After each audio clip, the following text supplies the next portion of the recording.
You don't have to be a Christian to believe that there is life after death. The belief in life after death can be found also in Islam, in Judaism, and the many other religions of Asia. We all believe in some form that there is a life waiting for us when this life on earth is over. For other religions, you can take the belief in reincarnation. So life continues even if you die.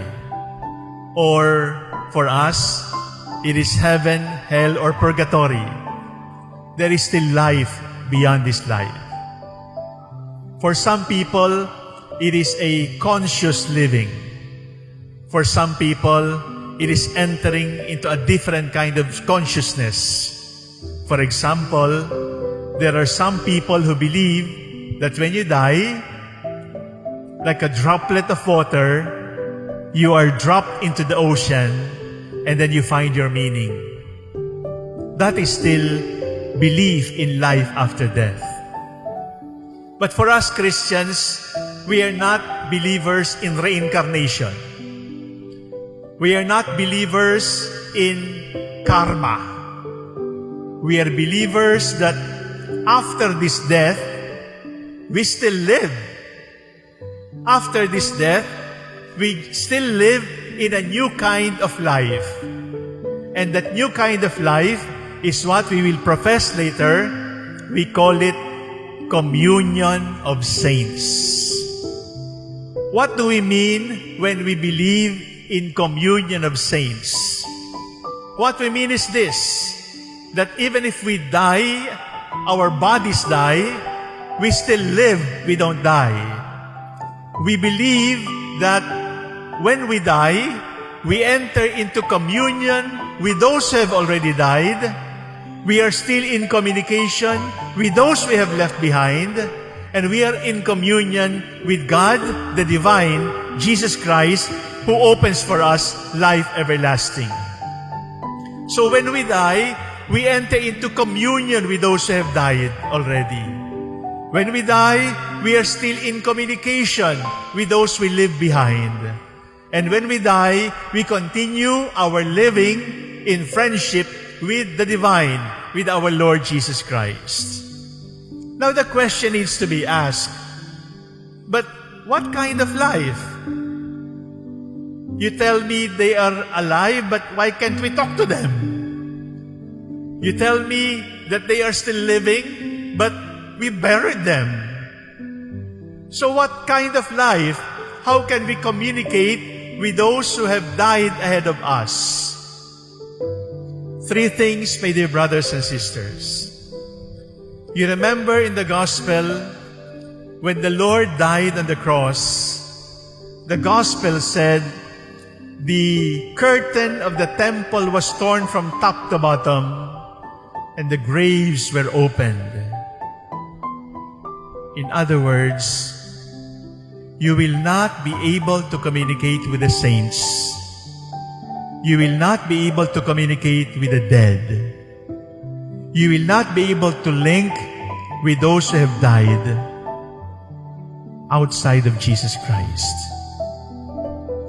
It is only through Jesus Christ that we can communicate with the dead. It is only through Jesus Christ that we are linked to the dead. It is only through Him. It is not by the spirit of the glass. It is not by the fortune teller. It is not by those who look at the crystal ball. It is not by those who look at the stars. It is not about horoscope. It is only through Jesus Christ that we can communicate with the faithful departed. It is only through Jesus Christ that we can communicate with the saints. So the question is, how? The answer is through Jesus and only Him. The second question is, where? Again, you remember in the gospel, the Lord said, meet me in Galilee. meet me in Galilee. Galilee is not a town in the map. Galilee is a symbol. Galilee is the place where they fell in love with the Lord.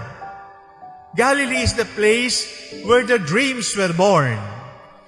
Galilee is the place where their souls grew.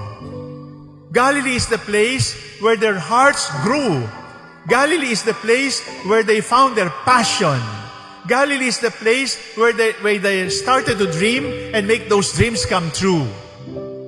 So in other words, my dear brothers and sisters, where will you find the dead? Not in the cemetery. They are not dead. The dead are not in the cemetery. The dead are in Galilee. We will meet the Lord in their Galilee. And the Galilee is where they were happiest, where they were best, where they were most beautiful, where their heart was largest, where their spirit was biggest, where their dream was the most beautiful dream to pursue. The Galilee of our lives is where we are at our best. And when we look at our best, you will also see your loved ones there. How? Through Jesus. Where? In our symbolic Galilee, where our dreams were born, where our love was nurtured, where our life was nourished, where our vision was set, where our favorites are. And then, the third question is, with whom? And the answer is, with our brothers and sisters. In other words, we do not communicate with the faithful departed. We do not communicate with the saints like they are scary ghosts. We communicate with them as brothers and sisters because they are still alive. Because of this pandemic, we are prevented from going to the cemetery. Maybe the prohibition not to go to the cemetery is providential, so that we may be reminded that the dead are not in the cemetery. The dead are not in their graves. The dead are not in the tombs. In fact, the tomb is empty. The grave is empty. Why? Because the Lord is risen, and those who believe in the Lord will never die. Those who believe in the Lord live forever. We are not able to visit the cemetery because we are not men and women of the cemetery. We are not able to go to the graves and to the tombs because we are not believers of the grave and the tomb. We are not able to go there because we know that that tomb does not carry our loved ones. Because our loved ones live forever in the Galilee of our dreams, with the Lord whom we adore, and in our brothers and sisters. I say it again, my dear brothers and sisters. Our loved ones who have died are not in the tomb. We are not men and women of the cemetery, because God is God of the living. And those who worship the Lord, those who believe in the Lord, those who eat the body and blood of the Lord, have life everlasting waiting for us. Our destiny is not the grave. Our conclusion is not the tomb. Our life has no conclusion because it is forever.